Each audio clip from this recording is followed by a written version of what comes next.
수없이 살 수 없네. 찬양의 가사, 제목, 내용처럼 우리 성도님들 똑같은 고백을 하실 수 있기를 바랍니다. 다른 건 없인 살아도 주님 없인 못 살아. 이게 우리의 진정한 고백이 되어야 됩니다. 말만 하는 것이 아니라 정말 우리 삶으로 나타날 수 있기를 바라요. 성도님들 식구가 몇 분입니까? 집에서 같이 생활하시는 식구가 3명이에요? 4명이에요? 5명이에요? 거기서 끝날 게 아니라 한 명 더 추가해서 우리 하나님도 성도님들 가족 구성원의 한 분으로 끼워주시고, 그래서 늘 분배해도 하나님 몫이 늘 따로 있는 것처럼 그렇게 살아가는 것이 우리의 신앙 생활입니다. 주일날 여기 교회 와서만 우리 하나님 찾는 것이 아니라 늘 삶의 한 가운데서도 우리 하나님과 동행하는 우리 성도님들 되시기를 축복합니다. 아멘. 지난 주일 부활주일이었습니다. 그때 참 기뻐했는데 그 기쁨 성도님들 아직 사그라들지 않으셨죠? 그 기쁨을 가지고 우리 전우자하고 같이 인사했으면 좋겠어요. 반갑습니다. 잘 오셨습니다. 할렐루야, 할렐루야. 너무 감사합니다. 반갑습니다. 우리 성도님들이 조금씩 앞으로 오시니까 너무 좋습니다. 네. 남겨놔도 뒷자리를 남겨놓으세요. 앞자리 남겨놓는 것은 뭐 사실 별로 좋지 않습니다. 좀 더 가까이 제 앞으로 오시는 게 아니라 십자가 앞으로 가까이 가는 심정으로 나오시고, 뒷자리는 늦으시는 분들 또 새가족들 위해서 남겨놓는 게 훨씬 더 좋을 것 같습니다. 지난주 작은 음악회도 하였습니다. 너무 감사합니다. 참여해 주신 분들 감사하고, 또 이렇게 좀 친구에서 준비해 주셨는데 또 이렇게 준비해 주신 분들 감사하고, 여신도에서 또 계란으로도 여러 가지로 도와주셨어요. 너무 감사합니다. 세상 사람들은 부활절이 의미가 없습니다. 그러나 우리에게는 부활절이 기쁨입니다. 우리는 부활절이 축제입니다. 세상에만 집착하여 살아가는 사람들은요, 성도님들 오늘 말씀 보시면 아시겠지만 이미 십자가 끝났거든요. 십자가 사건 끝났어요. 성도님들 연배가 높으신 분들은 아실 거예요. 어렸을 때 동네에 약장수들이 오거나 아니면 사물놀이패들 와가지고 장터에서 놀다 가잖아요. 며칠 끝나요. 장사 끝나면 다 끝이에요. 그냥 끝입니다. 그걸로 끝나는 거예요. 예수님의 사건도 마찬가지입니다. 이미 십자가 끝났어요. 판결이 번복이 될까요? 번복이 된다 한들 무슨 소용이에요? 예수님이 죽으셨는데. 죽었어요, 예수님. 예수님뿐만 아니라 예수님 옆에 있는 시신도 이미 다 내려졌고요. 장사 다 지냈고요. 다 무덤에 들어가거나 어떻게 다 됐어요. 시신은 다 처리됐고요. 그 골고다 언덕에 꽂혀 있는 십자가도 이미 다 뽑아가지고 저기 어디 창고에 다 지금 넣어버렸어요. 성도님들 끝난 거예요. 예수님은 아리마대 요셉의 무덤의 장사가 되었습니다. 그리고 아무도 못 들어가게 큰 돌로 그 무덤 입구 봉인까지 했습니다. 다 끝났다는 말이죠. 예수님의 이야기는 여기에서 끝. 고인이 되신 우리 이제 예수님은 역사의 뒤안길로 쭉 사라지는 것입니다. 이 끝난 마당에 그런데 아직 끝나지 않은 사람이 한 명 있었습니다. 오늘 본문의 말씀 1절을 함께 보시면요. 안식 후 첫날 일찍이 아직 어두울 때에 막달라 마리아가 무덤에 와서 돌이 무덤에서 옮겨진 것을 보고, 1절의 말씀입니다. 성도님들 1절의 내용은 굉장히 간단합니다. 간단한데 이 간단한 말씀을 꽤 길게 설명을 하셨어요. 안식 후 첫날 일찍이 아직 어두울 때에. 이미 다 끝난 사건인데요, 아직 끝나지 않은 사람, 막달라 마리아는 아직 끝나지 않았어요. 다시 제가 읽어드리면 안식 후 첫날 일찍이 아직 어두울 때에. 다시 말씀드릴까요? 깜깜할 때에. 아직 깜깜. 안식일은 끝났는데 끝나자마자 기다렸다는 듯이, 그런데 아직 동은 터오지 아니하고 깜깜할 때에 무덤에 갑니다. 무슨 의미일까요? 굳이 1절을 이렇게 상세하게 기록해 주신 이유는 무엇일까요? 안식일법이 있었다는 것이죠. 안식일법. 무덤은 부정합니다. 시신 부정합니다. 그리고 외부인들, 타 지역 사람들 부정합니다. 뭐 자기들끼리 그거 아시잖아요. 유대인법들. 부정하니까 무덤에는 근처도 못 가요. 안식일 때는요.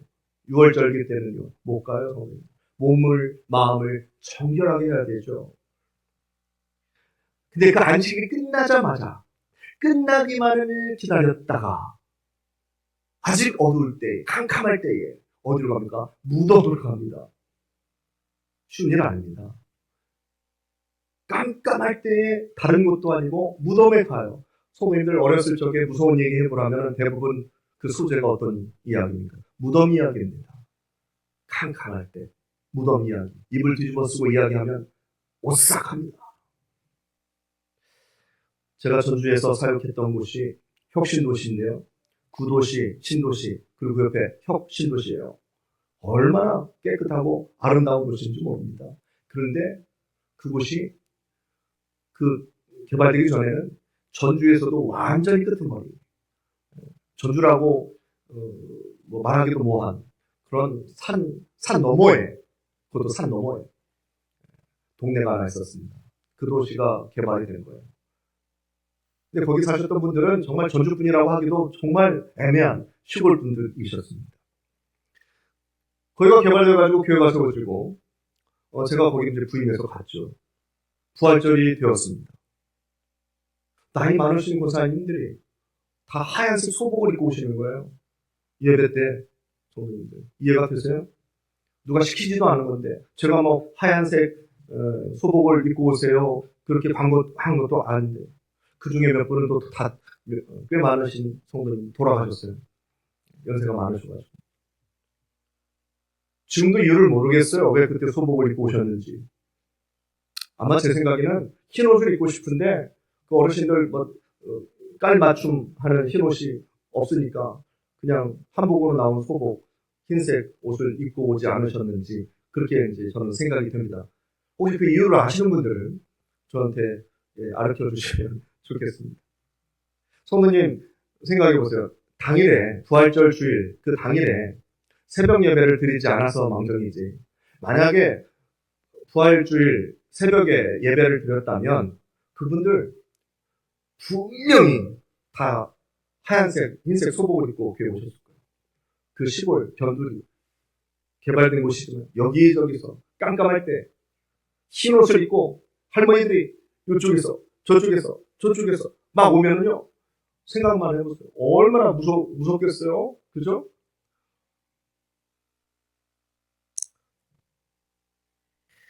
그런데 그래도 교회잖아요, 성도님들. 십자가라도 보고 흰 옷 입은 사람들이 이렇게 그래도 오면 교회니까 그럴 수 있다고 치는데 무덤은 어떻게 생겼어요?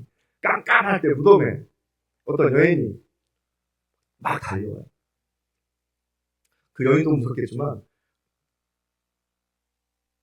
그 미친 사람이 그 무덤에서 태어나올 줄 어떻게 알고 또 미친 동물들이 배고픈 동물들이 그 새벽에 무덤에서 나오면 어떻게 하려고 갑니까? 그것도 여자 혼자서 말이죠. 얼마나 무섭겠습니까? 그런데 그 여인은 안식일의 족쇄가 풀리자마자 끝났다. 이제 시계 보면서 예를 들자면 1초, 10초, 5초, 3초, 2초, 1초 끝나자마자 막 딱 달려가는 거예요. 그 무덤으로 기다렸다는 듯이. 왜 그랬을까요? 성경에 보면 공식적인 이유는 향품을 바르러 갔다고 나와는 있지만 다른 이유가 분명히 있겠죠. 당시 그 유대인들의 장례 관습은 사람이 죽으면 24시간 안에 그 시체를 처리했어야 돼요. 무덤에 대부분 들어가야 되죠. 굴이 있으면 그 굴 가운데에 큰 돌이 있습니다. 그 돌 위에 평평한 돌 위에 시신을 올려놓습니다. 향품도 바르고 장례 불차를 다 이렇게 지낸 후에 1년 후에 다시 들어와요. 1년 후에 다시 들어오면은 이제 시신이 부패가 되겠죠. 그 유골을 담아가지고 단지에 담아가지고 그 유골을 그 벽에 선조들 이렇게 단지 옆에 같이 또 이렇게 안장을 합니다. 1년 후에 또 장례식이 또 그렇게 치러지는 것이죠. 장례 문화가 그렇습니다. 사람이 죽으면 남자들은 시신을 운구하고 여인들은 향품을 바릅니다. 그런데 예수님 바르지 못했습니다. 마리아는 가봐야 되겠다. 근데 안식일이라 바로 또 가지도 못하고 내내 기다리고 있다가 시간 끝나기만을 딱 맞춰가지고 막 달려갔던 겁니다. 근데 성도님들, 우리가 생각할 것은 이 여인의 마음이에요.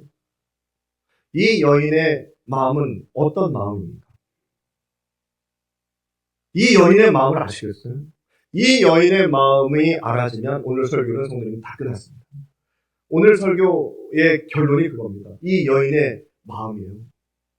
이 여인의 마음이 알아지면, 이 여인의 마음이 성도님 마음속에 들어오면 오늘 설교는 저는 100점입니다.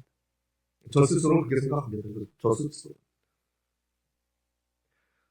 다만 향품을 바르기 위해서 가지는 않았을 거예요. 이 여인에게서 예수님은 아직 끝나지 않은 사건이에요. 예수님은 아직 끝나지 않았습니다. 이 여인에게 있어서 예수님은 그냥 사라진 분이 아니세요. 십자가에 달려 죽으시고 그 다음에 굴 속에 들어가서 끝! 이게 아닌 거예요. 아직 포기가 되지 않은 겁니다. 그런데 세상은 죽으면 다 끝나잖아요. 죽음이 뭐예요? 높은 자리에 있다가 퇴직만 당해도 주변 사람들 다 떨어져 나갑니다. 평소에 간이봇을 끼고 다 띄워줄 것처럼 옆에서 그렇게 했던 분들도 성도님들, 이 끝나면 나 몰라라 하는 게 세상이에요. 예수님의 십자가상에서 혹시나 또 뭐 보여주지는 않으실까? 또 예수님께서 또 뭔가 이렇게 막 대단한 퍼포먼스나 이런 걸 짜자잔 하고 하지는 않으실까? 기대했던 사람들. 아니요. 아무 일도 일어나지 않았어요. 그냥 허망하게. 오히려 다른 사람들보다 더 빨리 죽으셨어요. 십자가 위에서. 그뿐이에요.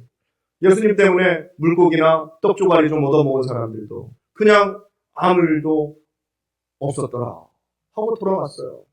예수님 때문에 병고침 받은 사람들도 왔다가 아니 저렇게 허망하게 저렇게 그냥 가실 수가. 그리고 돌아갔더라. 그래 끝이에요. 끝났구나 하고 다 돌아갔는데 그런데 한 여인에게는 끝나지 않았습니다. 모든 희망은 사라지고 그리고 모든 사람들은 다 끝나고 돌아갔더라 하고 성경은 그렇게 지금 끝내고 있는 중입니다.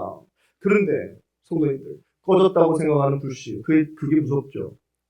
다 꺼졌다고 생각하는 그 불씨 하나가 오늘 성경은 십자가 사건이 끝나고 그 6월절 절기를 다 보내고 모두 다 집으로 돌아가는 그 사람들의 뒷꼭지에다 대고 이대로 끝날 줄 알았지. 성경은요, 이대로 끝날 줄 알았지 하면서 뭔가 우리를 섬찟하게 만드는 이 장면을 보여주고 있습니다. 한 여인으로부터 평소에 성경에 잘 나오지도 않았던 그런 여인을 통해서 베드로도 아니고 야고보도 아니고 요한도 아니고 그냥 그 한낱 여인으로부터 나죠. 성도님들 자신을 절대로 우습게 생각하지 마시길 바랍니다. 성도님들 하나님께서는요 성경에는 수많은 인물들이 나오잖아요. 이 정말 누가 인정해주지도 않는 이 여인 하나로부터도 하나님의 이 역사는 놀랍게 이어져 가는 거예요. 그 주인공들이 되시기를 축복합니다. 성도님들이 막달라 마리아이신 거예요. 제가 특히 여인들을 존경하는 이유도 그렇지만 막달라 마리아가 그러면 얼마나 위대해가지고 똑똑해가지고 성경을 잘 알아가지고 예수님의 말씀을 정말 믿어가지고 잘 믿어가지고 예수님 부활하셨겠지? 그리고 달려간 것 같아요? 절대 그렇지 않습니다. 절대 그렇지 않아요, 성도님들. 왜냐하면 돌문이 열려져 있는 것을 보고 뭐라고 했냐면 누군가 그 시신을 옮겨놨다고, 누군가 예수님을 훔쳐갔다고 그렇게 생각했어요. 그렇게 생각하고 깜짝 놀라서 예수님 제자들에게 알려주러 간 거예요. 오늘 말씀 2절 말씀을 함께 보십니다. 시몬 베드로와 예수께서 사랑하시던 그 다른 제자에게 달려가서 말하되 사람들이 주님을 무덤에서 가져다가 어디 두었는지 우리가 알지 못하겠다 하니, 네, 베드로와 다른 제자 요한입니다. 달려가서 말합니다. 사라졌다는 거예요. 이게 누가 무덤에서 가져다가 어디 두었는지 여기까지 상상이 되는 거죠. 누가 가져가서 어디다 숨겨놨을 텐데 우리는 모르겠다. 시신이 없어졌다, 그거죠. 시신이 없어졌다. 그런데 예수님의 시신이 없어졌다고 성경은 기록하지 아니하고 막달라 마리아는 뭐라고 얘기하냐면 주님이 사라졌답니다. 시신이 사라진 게 아니라 세 번째 줄 보시면 주님이 사라졌다예요. 성도님들, 우리는 사람의 말과 행동과 그 분위기 속에서 그 뜻을 알아차립니다. 그 사람의 마음을 알아요. 지금 막달라 마리아에게 있어서 주님은요, 시신이 아니에요. 그 마음 속에는 아직도 주님에 대한 사랑과 존경과 신뢰와 그 믿음이 역사가 그대로 아직도 일어나고 있는 거예요. 주님은 실상 돌아가셨어도 주님과의 관계는 아직도 여전히 뜨겁게 똑같은 그런 관계의 그런 존재예요. 주님은 막달라 마리아에게 있어서는 그렇습니다. 똑같습니다. 그 마음도 똑같아요. 그래서 말이 툭 튀어나오는데 주님이 사라지셨다. 시신이 아니라 주님이 사라지셨다. 주님이. 성도님들, 마리아는요, 주님을 포기하지 않았습니다. 예, 십자가의 사건 다 봤어요. 예, 주님 죽으시는 것까지 다 확인했어요. 그래서 향수까지 들고 왔어요. 그렇지만 마리아 마음속에서는 주님은 없어지지 않았어요. 끝이 아니에요. 끝난 게 아니에요. 끝난 사건이 아니고 오히려 마리아의 마음은 더 뜨거워진 거예요. 예수, 그 이름만 들어도 가슴 뛰게 하시는 거예요. 예수님께서 하신 수많은 말씀, 그 말씀이 다시 새록새록 들려오면, 내 마음속에서 다시 그 말씀이 생각나면 당장이라도 지금 같이 예수 그리스도의 십자가를 붙잡고 내가 예수님 대신 죽겠습니다 할 수 있는 그런 마음, 오히려 가슴 치면서 후회했을 거예요. 내가 대신 죽었어야 되는데, 내가 예수님 대신 죽었어야 되는데, 내가 왜 그걸 보고만 있었지? 엄청나게 몰려오는 그 후회와 마음의 뜨거움을 붙잡고 무덤으로 달려간 거예요, 성도님들. 향품 바르러 간 게 아니라. 지금도 그 믿음이 막 여기서 솟구쳐 오르는데요, 감당할 수 없는 것이죠. 그래서 성경은 사실 간단한 사건인데 이렇게 정확하게 구별하여 기록을 합니다.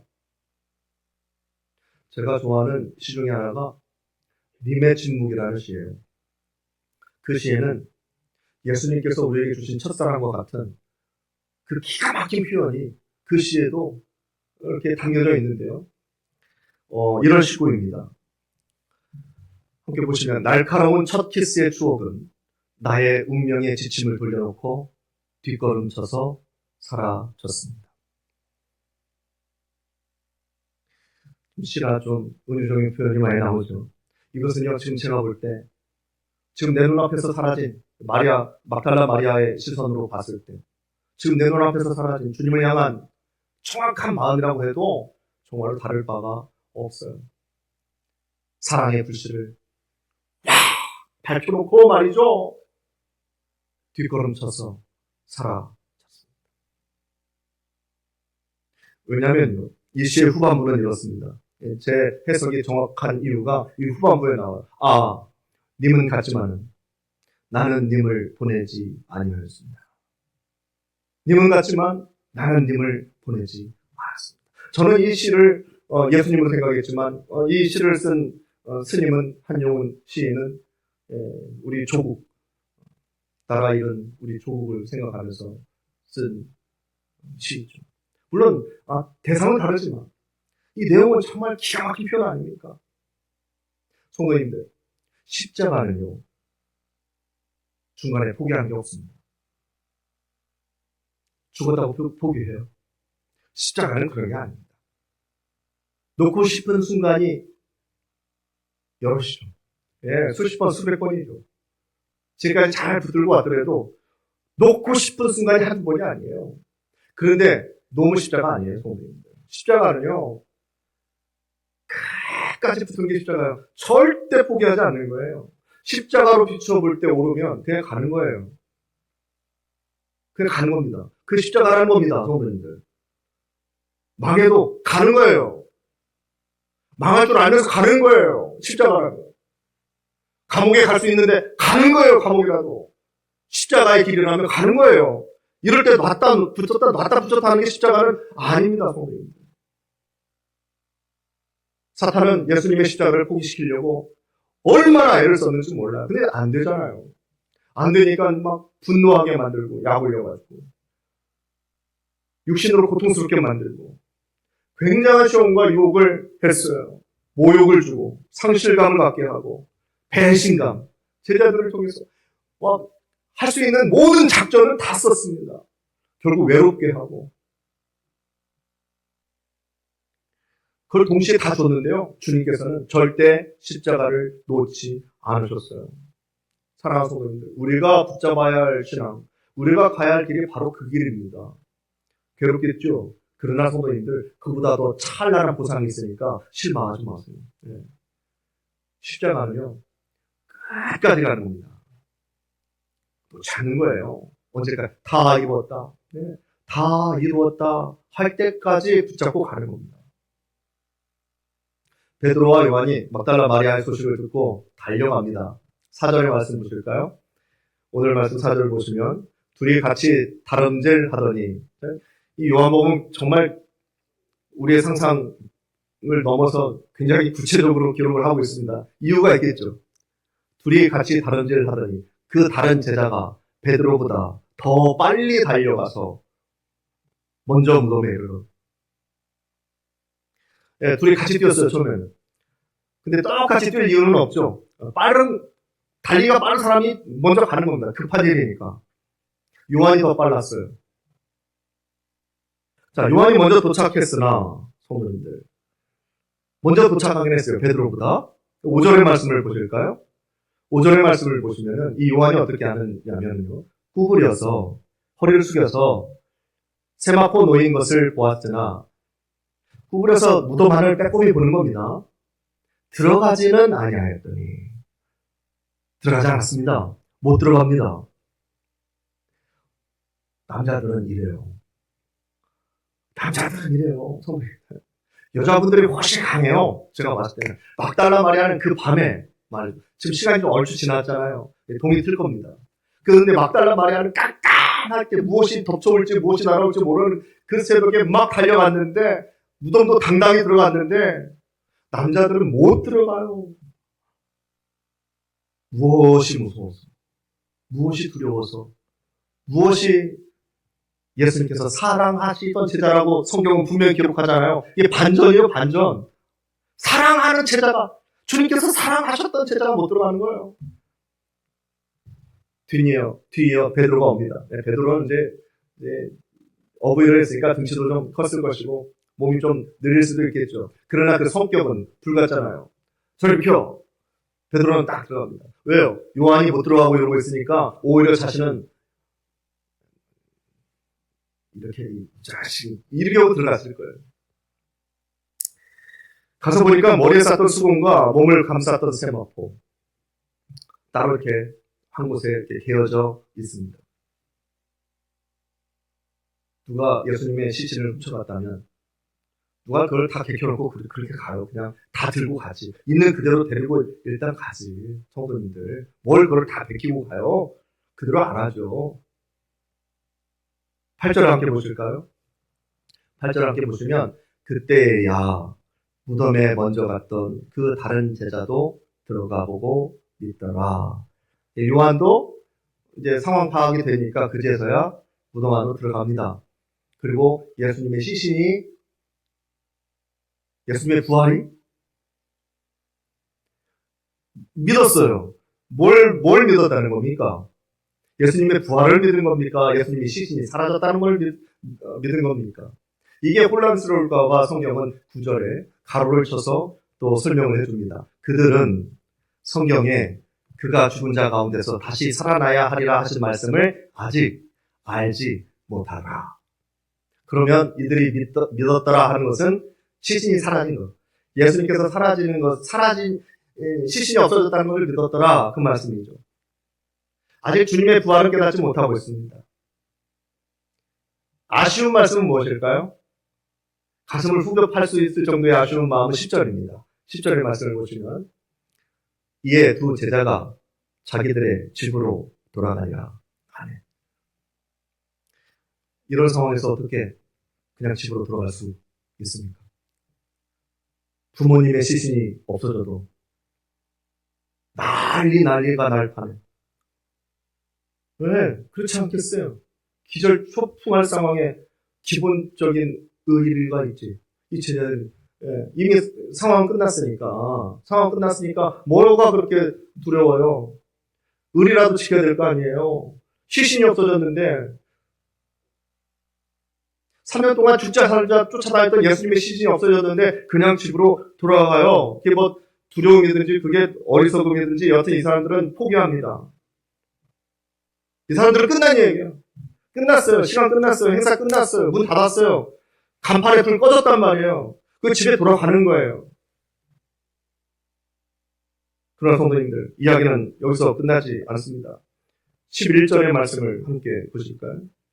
마리아는 무덤 밖에 서서 울고 있더니 울면서 구부려 무덤 안을 들여다보니.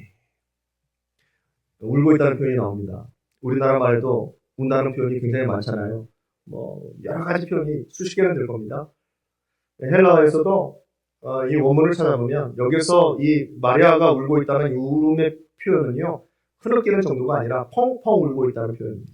네. 앉아서 펑펑 울고 있어요. 펑펑 울고 있어요. 그 울음의 의미를 아실까요, 성도님들? 그래서 저는 다시 한번 이 믿음의 여인들을 존경합니다. 남자들은 그냥 가버렸어요. 끝났으니까. 간단하잖아요, 남자들은. 그래서 결론이 뭔데? 이거잖아요, 남자들은. 여자분들은 아니에요. 아직 내 가슴 속에 살아계셔요, 우리 예수님께서. 근데 그 예수님의 시신이 사라졌어요. 주님이 사라졌어요, 주님이. 펑펑 울고 있습니다.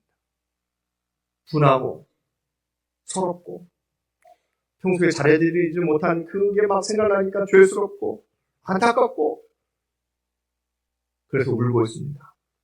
자리를 떠나지 못하고 거기서 통곡하고 있어요. 주님이 포기가 안 되는 거예요. 네, 그 시신일전정 안 되는 거예요. 못 보내겠다는 거예요. 여기서 끝이 안 되는 거예요. 누가 여기서 끝났다고 생각해서 문 닫습니다 해가지고 뭐 어떤 간판이라도 갖고 오면 절대로 아직 안 돼. 좀만 기다려. 이대로 끝낼 수는 없어. 하고 막 샷다문 내리는 걸 막 막고 있는 그 심정 아시겠어요? 그때 바로 천사가 나타납니다. 성도님들, 포기하지 않는 믿음으로 나아갈 때 우리 하나님께서는 우리 성도님들에게 나타나실 줄 믿습니다. 아멘. 마리아는요, 인생 최고의 기쁨 아니겠습니까? 초대교회 때 이 막달라 마리아가 어떤 영향력을 끼쳤는지는 모르겠어요. 아마 위대한 일들을 했겠지만 뭘 하였든지 하늘의 축복을 받아가지고 막 빌딩을 몇 개를 샀을지도 모르고 뭐 자식들을 뭐 수십 명 뒀을지도 모르고 엄청난 부동산 부자가 됐을지는 몰라도 여하튼 그럼에도 불구하고 평생 이 여인의 가장 큰 기쁨은 그 어두컴컴한 새벽에 달려가가지고 허무하게 그 문 밖에서 펑펑 울고 있는데 제자들 다 집으로 가버리고, 그런데 천사가 나타나셔서 이 여인에게 말합니다. 왜 울고 있느냐? 너는 여기서 왜 울고 있느냐? 질문이 말이 됩니까? 누가 봐도 뻔한데. 근데 왜 울고 있느냐라는 질문이 아니라 답이죠. 울고 있을 필요가 없다는 얘기입니다. 왜? 예수님 부활하셨습니까? 왜? 울고 있을 필요 없다는 거잖아요. 우리는 알고 있지만 이 여인은 모르니까 그 마음이, 예수님을 향한 그 애틋한 마음이 눈물로 표현되고 있는 그 현장에서 천사들이 왜 울고 있느냐. 그리고 바로 예수님을 봅니다. 부활하신 예수님이 막달라 마리아에게 딱 나타나죠. 그 앞에서. 요한복음에서는 부활하신 예수님을 제일 먼저 만난 사람이 막달라 마리아입니다. 성도님들. 그럼 막달라 마리아는 남은 인생을 무엇으로 살아갔겠어요? 그 만남 하나로 살아갈 이유가 되는 것이죠. 그 만남의 기쁨이 남은 인생에 어떤 고난이 와도 나는 다시 살아나신 예수님을 제일 먼저 만난 사람이야. 그 기쁨이 천국 갈 때까지 이 모든 이 험악한 삶을 다 이끌고 갔을 거예요. 이 축복이 우리 성도님들께도 있기를 바랍니다. 그러니까 성도님들 포기하지 마시기 바랍니다.